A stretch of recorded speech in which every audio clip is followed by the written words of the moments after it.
Qysh do të dalohen ata që prishin agjerimin pa arsye në xhehenem. Një prej formave të dënimit, Allahu na ruajt. Po dhe thanë, në gjithë këtë kodër, tha, la utiku nuk munden. I thanë, ne të ndihmojna. Kur në gjithë, në mes të rrugës, në mes të kodrës, dëgjova po thot zëra të tmerrshëm. E natyrisht xhehenem lik, të zëra të tmerrshëm. Prej dhimbjes, prej vujtjave që i kanë, dhe kjo është shumë normal. Sepse një njeri, që apritet për njeri, kur ka vujtje, për pasë në të zana të tmerrshëm. Allahu na ruaj ya Rabbi. Pejgamberi që ditur me këta zëra, alayhi salatu wassalam, ka thonë që janë këta zëra. Qalu, i thanë, kjo është uwa'u ahlun nar, zëra të tmerrshëm të xhehenemit. Pastaj vazhdon të pijet, derisa takuan njerëz të lidhur me kanë lartë. Po për themra, pjesën e skajshme të themrave, po gojat e tyne të çkyera.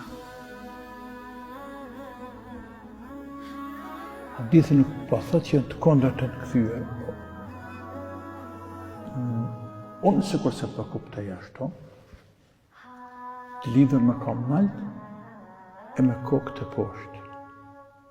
Ani pse nuk prishni punë, me qenë edhe në kuptim qysh është, që duket kështu, më lidh njëri në kam, me lidh kam themra, me mësë mujtë me lëviz. Por dënimi më i madh është kur lidhe nalt e kokat të poshtë.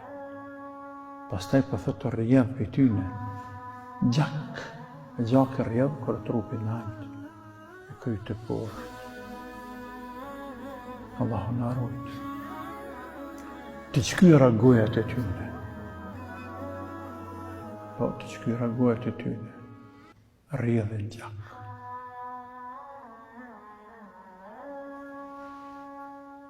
Rrjedhin gjak për ata kur han dikush në Ramazan. Edhe i thotë apo dikush. Çtash pa han po thum kënaqë e di që kimi vijë gjakut e vjet. Çto pe vjet. Kimi vijë. Edhe atë gjak kimi vijë çapo. Kimi vijë gjak. Por kam të vogël dhe ja. Erdhi koha dhe shkëgjën e kohë. Allahu na ruaj. E pejgamberi i çuditur alayhi salatu wassalam po i pyet, e çka janë këta, kush janë këta njerëz?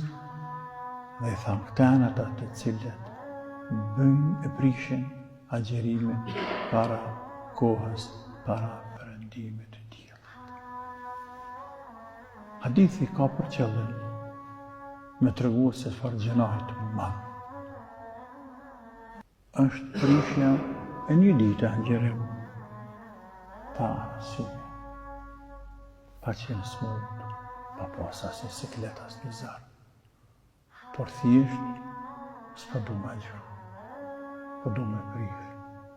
Shkelje e shejtërisë në muajt Ramazan. Qa më ndodhe? A më ndoj njeriu me shkelje shejtërinë e këtij muaji të bekuar